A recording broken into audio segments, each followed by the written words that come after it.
안녕하세요. 방패 계열의 지원을 받아 제작되었음을 알려드립니다. 무책임한 픽은 드리지 않습니다. 좋은 정보로 본인의 후회 없는 선택을 하세요. 베이언 뮤닉.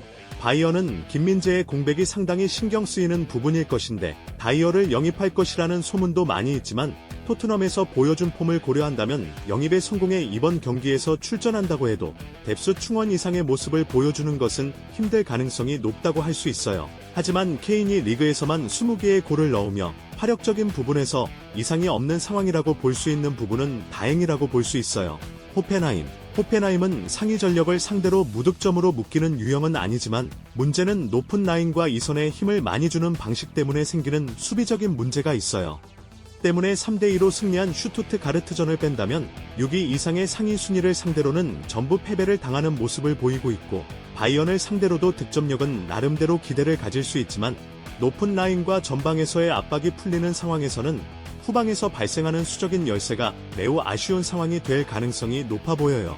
홍박사 의견. 이번 경기는 오버와 바이언의 우세를 예상해보는데 수비 상황에서의 난조는 호펜하임이 이용할 수 있는 부분이긴 하지만 바이언이 화력적으로 그다지 문제가 없다는 부분은 고려해야 될 것 같아요. 적어도 케인의 영입은 공격적으로 성공이라고 볼 수 있고 높은 라인이라는 호펜하임이 리스크를 상위 전력이 돌파하기에 힘들어하는 모습은 아니라는 것도 주목할 만해요.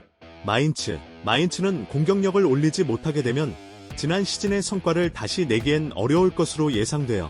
올 시즌 슈팅의 개수 자체는 괜찮은 편이지만 유효 슈팅의 비중이 17위 수준이며 전반적으로 공격수들의 결정력이 모두 하락세라는 것이 문제네요.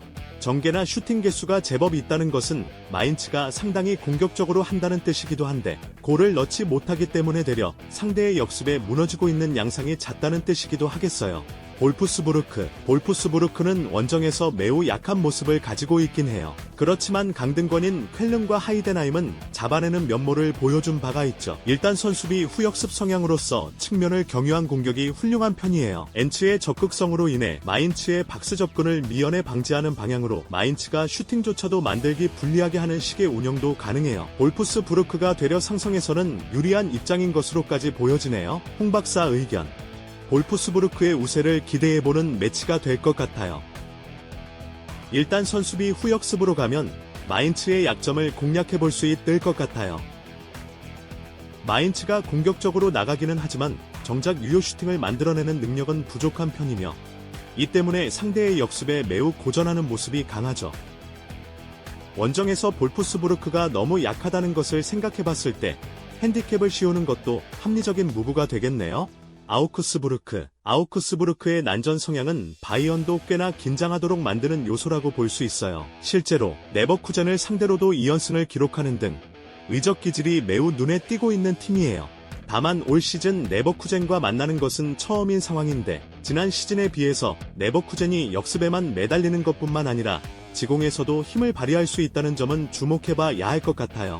오히려 수비 상황에서 보이게 되는 라인 간격 유지에 있어서 불안한 모습을 보이고 있는 쪽은 아우크스부르크이기도 해요.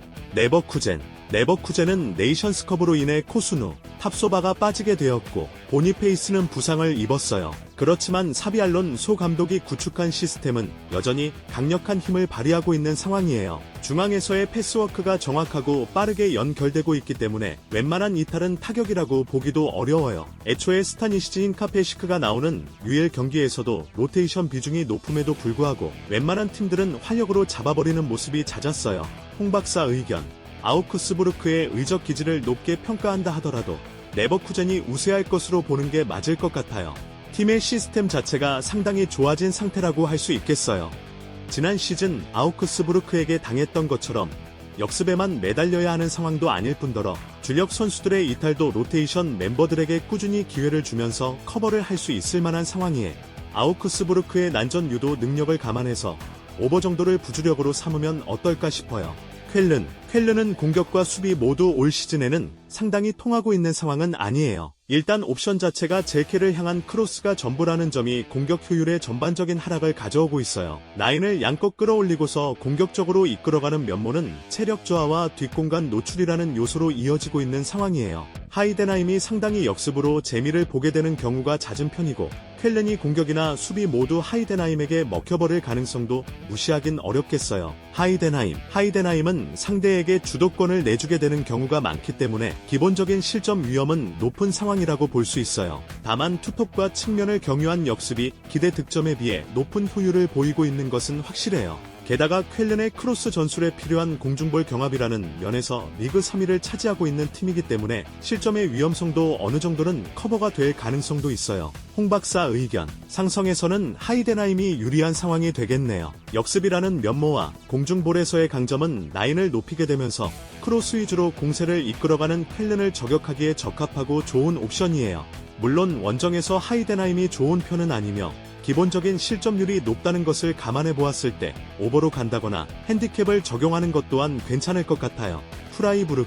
프라이부르크는 하이덴하임에게 패했던 것을 제외해보면 경기의 주도권을 압박으로 쥐는 것이 하위권 팀에게 꽤 잘 통하는 모습이 있었어요. 전반기 마지막 이전까지는 6위 아래의 팀을 상대로는 무패를 기록했을 정도였지요. 올 시즌 운이 전반적으로 부진한 이유는 중앙에서의 버티는 힘이 하락한 것에 영향을 꽤 많이 받았던 것으로 생각해 볼 수 있는데 프라이부르크가 주도권을 쥐고 나아가는 양상이 되어지지 않을까 싶어요. 유니온 베를린, 우니온은 감독이 교체된 이후로 400을 가동하게 되면서 지공 성향으로 가는 모습을 보여주고 있어요. 다만 아직도 측면에서의 의존도가 높은 상황이기 때문에 감독의 전술이 팀에 얼마나 입혀졌는지는 알 수 없는 실정이에요. 다만 더 큰 문제는 중앙의 핵심인 케지라가 또 이탈을 하게 되었다는 것이에요. 올 시즌에서 부진했던 이유는 중앙에서의 힘이 떨어지게 되면서 수비력이 꽤 많이 하락했다는 점이고 케디라의 잦은 부상 또한 이 난조에 기여한 바도 크다고 볼 수 있어요. 홍 박사 의견, 프라이부르크가 승리를 거두게 될 것으로 예상돼요. 일단 압박으로 주도권을 쥐고 있는 상황에서는 하위권 팀을 상대로는 매우 훌륭한 전적을 기록하고 있어요. 프라이부르크의 중앙의 힘이 올 시즌에는 전반적으로 봤을 때 좋은 편이 아니기도 하며 케디라의 이탈은 이 난조에 있어 매우 많은 부분 영향을 끼치게 될 거예요. 프라이부르크의 핸디캡 승리도 매우 좋은 옵션이죠. RB 라이프치히가 매우 유리한 상황이라고 보는 게 맞을 듯 해요. 일단 전반기를 홈 무패로 끝낸 상황이기도 하고 특히 박스 안에서의 슈팅 비중이 꽤 올라가는 등 홈에서의 어드밴티지가 상당한 모습이에요. 물론 프랑크푸르트를 3골 이상의 스코어로 공략하게 된 경우는 많았던 것은 아니지만 프랑크푸르트는 전반기 후반에 보인 수비적 불안감을 지속하게 될 가능성이 높다는 부분도 고려해봐야 할 것 같아요. 프랑크푸르트 팀 득점 1위 마모루시와 중원의 헥스키리가 모두 네이션스컵으로 이탈하게 되었어요. 득점에서는 마모루시가 터지지 않게 되면 아무래도 부진한 모습이 상당하며 스키리가 부상으로 빠지게 된 이후로는 수비력도 장점이라고 보기는 어려웠던 팀이에요. 그렇기 때문에 프랑크푸르트의 네이션스컵으로 인한 밸런스의 문제와 전력 손실은 꽤 심각하다고 보는 것이 옳은 판단일 것 같아요. 홍 박사 의견, 라이프치히가 상당히 유리한 상황으로 이어질 것 같아요. 어쩌면 핸디캡 승리도 노려볼 수 있을 거예요. 라이프치히의 홍강세도 강세긴 하지만 프랑크푸르트의 마모루시와 스키리가 한꺼번에 이탈한다는 것이 치명적인 점으로 작용할 것으로 보여요. 프랑크푸르트의 밸런스 자체를 신뢰하기는 어려운 상황으로 봐야 할 것 같아요.